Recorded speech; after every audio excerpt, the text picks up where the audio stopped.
Hello everyone and welcome back to another Guild Wars 2 video. Today we're going to talk about this summer roadmap. Let's get to it.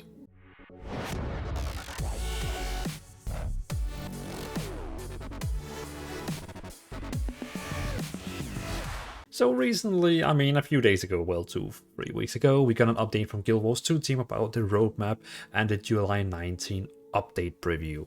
It had a lot of cool things in it, and I think it's kind of important to know what it says in this update, because it's kind of like painting the way for the future of Guild Wars 2 if you're interested in maybe getting started soon.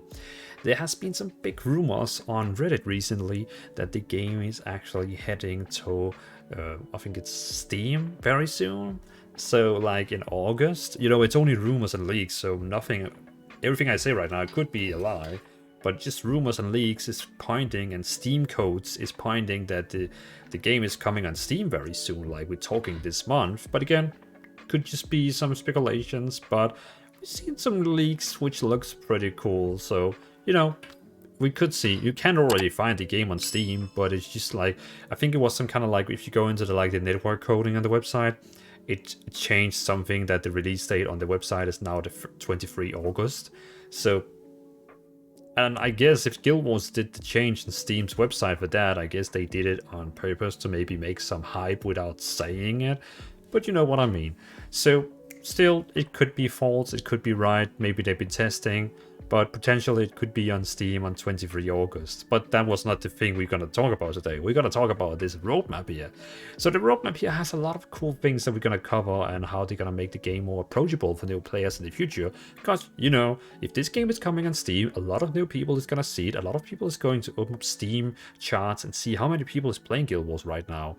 It's going to be a bit misleading, because most people is probably going to use the original launcher, but of course some people is going to use Steam to see, oh, the game has 22,000 people playing right now, so it must be popular or something like that. Maybe, I actually think it would be greater for the good, like if all the Guild Wars 2 players, if you hear this, when the game releases on Steam, you should uninstall the current launcher you have and install through Steam instead.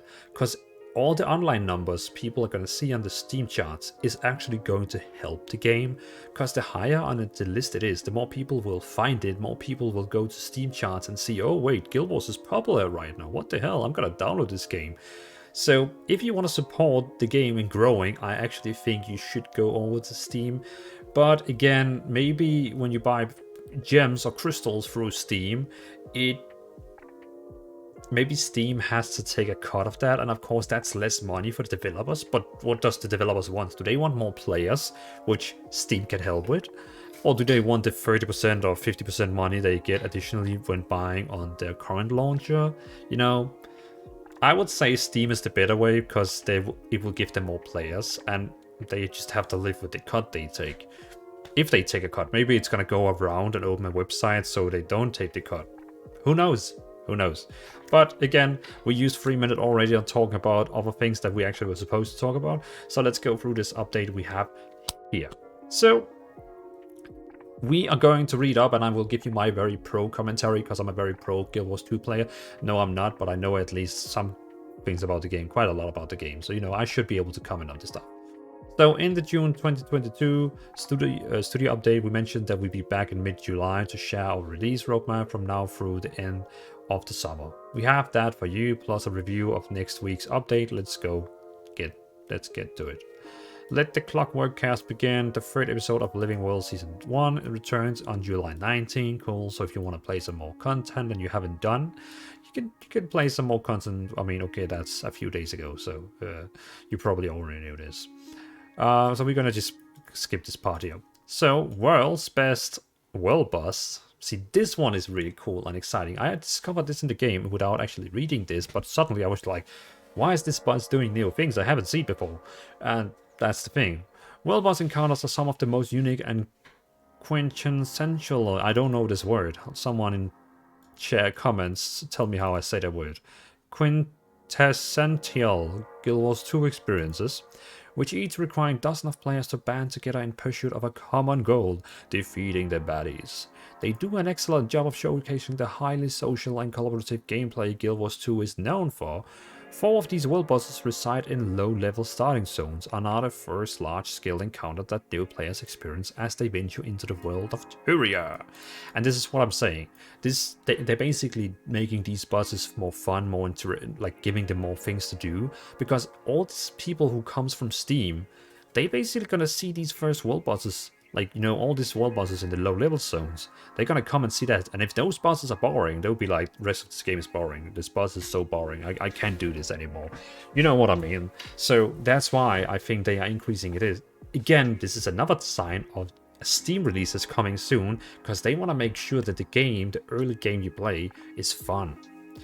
So, let's continue. These bosses were first introduced nearly 10 years ago, and since then we significantly raised the bar on our encounter to design standards. It's important that these encounters leave a strong first impression for new players and continue to be enjoyable for veteran players. So we've given each a bit of love as we prepare for the future of launch of Guild Wars 2 on Steam. Okay, they actually... I feel awkward now. They actually mentioned Steam here in this article, which just proves my point that the leaks we have seen about the 23 August Steam release is on point. I'm not a part of the Guild Wars 2 partner program anymore. I paused it because I didn't play the game for like many months, so we agreed to pause it. I'm trying to get in again, but we'll see if that happens. So I don't know anything. Like, I don't know anything you don't know, because I'm just a player of the game. You know what I mean? In the July 19 update, we'll be making some improvements to the Great Jungle Worm, Shadow Behemoth, Svanir Shaman Chieftain, and Elemental World Boss events. Our goal is to bring them up to our current design standards by adding skill telegraphs and defiance bars, improving encounter mechanics, and rebalancing health pools to accommodate the power level of modern professions builds.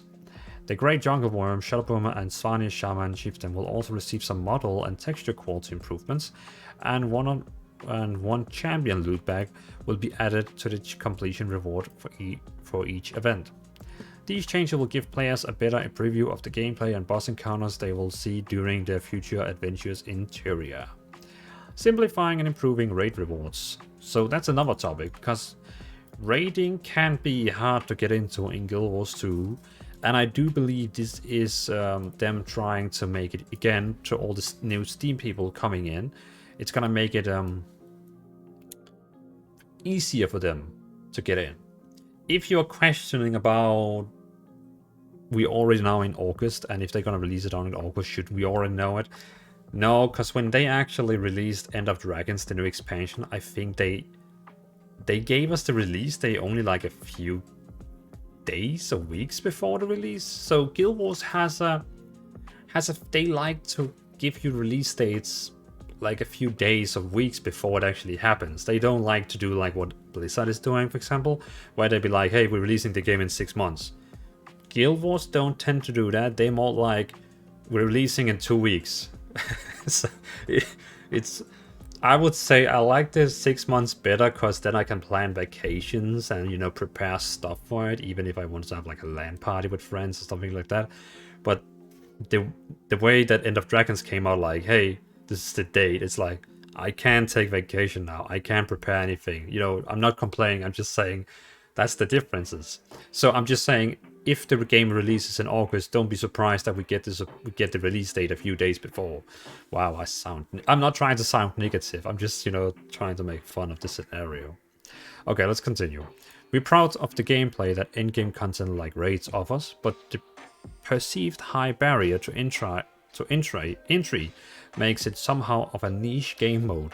You don't say. Like, I don't know a single person who actually raids in Guild Wars, because it's too hard for them to get a group. It's like, if they want to have a group, everyone's like, no, it's too hard for you, you can't join us, boom, boom, boom. It's like, it's very niche topic to raid in Guild Wars. It's weird. Or else I just know the wrong peoples. There's a lot of opportunity to grow the in-game PvE community, and one of our goals this year has been to break down some of the barriers discouraging players from jumping into the content. We feel that's important for future Steam players. Again, Steam. Steam is coming soon, let's just say that.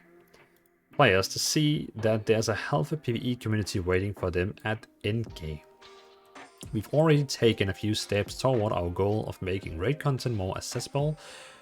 On June 7, we made the Special Forces training area more accessible to give players an easier way to practice for raid content. On June 28, we introduced the Emboldened system, which gives new raid players an easier on-ramp into the content as they learn the encounter mechanics and their roles. These efforts are already paying off as a wave of new raiders have stepped into the content and cleared their first wing. And many have even chosen to charge forward into layer wings without emboldened to bolster them. We'd like to extend our gratitude to the raiding community for welcoming these new players in and helping them succeed. We'll have the best shot of growing the in-game PvE community if we work together. I mean, this is kind of like blaming the players for saying, hey, you're responsible for taking players and make sure they enjoy the game. I mean, like, maybe it's more important to make the game more accessible and easier to like join in on. I know a lot of MMOs, they have, for example, Final Fantasy has the duty finder. You open up a menu, you pick your role, you join, and then suddenly you will have a group, you get into this raid, which is scaled down so it actually works for this random group to actually complete. The same World of Warcraft have with Raid Finder. So I'm just saying, you know, Guild Wars has an old school way on how to form raid groups, which could be enhanced with some kind of like tool that helps getting groups together. I'm just giving an example. I know some of you people out there will be like, no, this is gonna kill the game if you add something like that. But I mean, look at Final Fantasy. That game is doing very well, and everyone loves the duty finder system. Of course, for the harder raids on Savage level, that you can't do it. Then you need to list your group and actually make people apply to it and get them in. That's another story, but there should be a easier raid where you can like quickly get in, just in my opinion. I'm just saying, you know, just saying. Don't hate on me, I'm just a messenger. In the July 19 update, we'll be making some changes to raid rewards to help address some long-standing pain points and reduce the unnecessary complexity in raid currencies. All existing gating crystals are being converted to magnetite shards, and gating crystals as a currency will be retired. That's nice, and that's gonna make it a bit more simple for people to understand. The weekly magnetite shard cap will be doubled from 150 to 300 to account for the previous weekly cap of 150 gating crystals. All rewards that previously required gating crystals to purchase will cost magnetite shards instead. You still need to complete specific encounters to unlock their associated rewards, but now you'll be able to work toward any items you want to purchase by playing any raid. Additionally, existing legendary divinations are being converted into legendary insights, and legendary insights are being converted from an item in your inventory into a currency. You'll now be able to purchase Gift of Compassion and Gift of Proofs from Solar Glenna at the same cost as the previous Mystic Fortress recipe for those items. That's nice. You know, it's things like that is making it more simple so people will, like, you know, learn about it quicker and maybe join it even faster. I'm just saying. Challenge mode raid rewards are also seeing a major update. Going forward, completing any challenge mode raid encounter will award a bonus chest containing 2 gold, 2 provisional tokens, 10 magnetite shards, bonus experience, and a random exotic item. This reward can be obtained once per week per encounter to the top tier Terra Toplet achievement. Oh, wait. This reward can be obtained once per week per encounter. And then they start a new sentence. The top tier Terra Toplet achievement will be retired. I don't even know that achievement. We believe it should be easy to understand the path toward earning a reward, and players should feel rewarded for the time and effort they put into learning and completing raid content. Simple as that. I kind of have to agree they maybe also should do that on other content. For example, yesterday I learned about how to get legendaries in World vs. World. And there was this guy in Lion's Ark who just taught me. Like, I just asked and he used like 10 minutes to explain me how I'm getting legendaries in World vs. World. And he also showed me the Wikipedia, which I read from. But still, I mean, I had to use like, I don't know, 10-20 minutes to actually understand how I get legendaries from World vs. World, where I think it could easily be, you know, made somehow easier to understand. I don't know. Again, I love this game and I'm playing it mainly as my main game right now. I'm just trying to give, you know, my insights on how I could think, well, how I think things could, you know, get a bit better. But that's how it is. But still, I like the game and I play it. Stabilizing fractal instabilities. The mist-like instability system is intended to keep fractals of mist feeling fresh, with each instability introducing a new twist that provides additional challenges when completing an encounter. However, some instability combinations have tendency to be more frustrating than challenging or fun. In the July 19 update, we're making adjustments to nearly every mist-like instability to reduce the frustrating, difficult spikes, reward players for taking advantage of positive play opportunities, and increase synergy between instabilities across the board. A full breakdown of these changes and the design commentary for those changes will be waiting for you in the release notes of July 19. Yeah, I see. Again, we are past that update. So here we have a roadmap picture here where we can see, here's a look at our major release dates through the summer. So July 19, we're getting Living World Season 1, Episode 3, World Boss improvements, raid reward changes, and Mistlock instability update. And in August 2, which is today, we're getting Festival of the Four Winds, Kral Kaltoric legendary weapon skin variations, and Balance update. I'm quite excited to see the Kraltoric legendary weapon skin variants. August 23, we're getting the Guild Wars 2 10-year anniversary. Aha! I see what you're doing, Guild Wars. I see what you're doing. You are having a birthday on August 23, where the rumors and leaks is also saying Guild Wars 2 is going to release on Steam.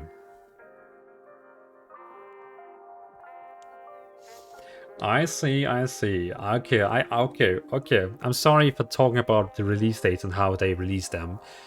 I have a feeling this is gonna be like a surprise. We are 10 years old now, and we are on Steam, and everyone will be like, "Oh my god, this is amazing! I never thought this would happen." You know what I mean? So I think this is gonna be a surprise. And then September 13, which is gonna be Living World Season 1, Episode 4. They actually, for some reason, doesn't mention, but I made a video recently that in this period here, they're also going to have the, what is it called, the World vs. World beta event. So if you want to try the new alliance system where you can play with people from other servers together in alliances, then it's also going to happen. Today on August 2, actually, you can now register or join a guild for it, so you get in the same alliances as your friends. And then on, I'm trying to remember. Let's just quickly go in here and see. On, yeah, you can register today. Make sure that you have a guild you have picked and getting in the same alliance. And then the event itself is going to start on August 12th. So August 19, where we're also going to get a big boost, which is pretty cool. Yeah. So, wrapping up. On June 28, we introduced a challenge mode for the Harvest Temple Strike missions. Without a doubt, this is the most difficult encounter that has been introduced in Guild Wars 2 date. What's called the challenge mode for Harvest Temple Strike mission. Okay. After 5 grueling days and hundreds of raid wipes, all live streamed to thousands of viewers on Twitch, a group of 10 indomitable raiders succeeded in becoming the first in the world to overcome this challenge encounter. Congratulations to the guild's Snow Crows for their monumental achievement. We had a blast following the action on Twitch over the last weeks as multiple groups raced to claim the world first. In case you missed it, you can relive the last moment of Snowcrow's first clear here. Note this video is in English only and contains some explicit language. I love they have to say that. But of course, I mean, they're companies that I need to say it. So actually, yeah, this is quite interesting. But again, this is the news that we got. This is the roadmap we're having, which is where we're heading. And again, you can watch all these updates they have here on the Guild Wars website. They're releasing them quite frequently, so you can see like they're coming up with tons of updates here, which is good.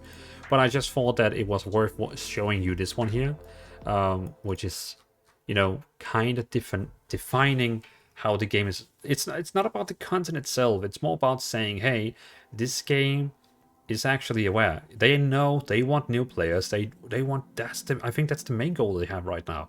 They want new players into the game, and that's their main goal right now. So that's why they're releasing Steam. They're gonna make games, you know, stuff more accessible.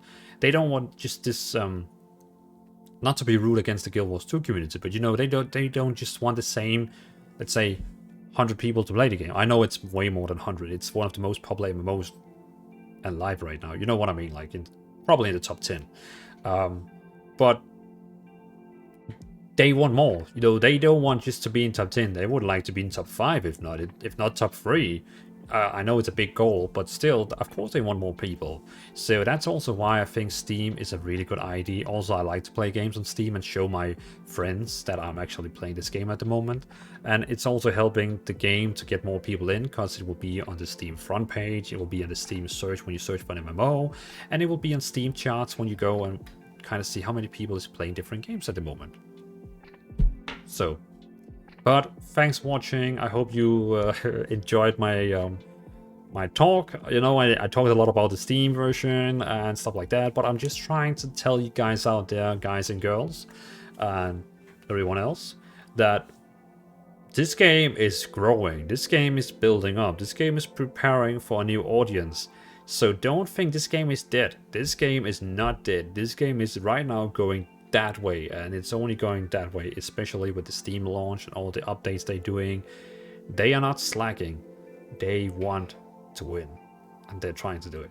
So a little applause to that, because I think it's cool they still keep going after 10 years, and we still know that we're gonna get a second, sorry, additional expansion after End of Dragons. We're still gonna get one more, and then they have said something about, I think, if I believe right, if I heard the rumors correctly, that after the next expansion, then we might end out in a Guild Wars 3. I'm not saying anything, but I think that's what I heard from people. So, you know, yeah, let's keep it on that. So, thanks for watching. Have a great evening. Have a great day wherever you are in the world. Subscribe if you want to watch more YouTube videos with Guild Wars and, well, around Guild Wars and MMORPGs. And I'll see you on another video or live stream. I do live stream on YouTube, so if you want to watch that, follow me. Well, else, peace out. I'll see you.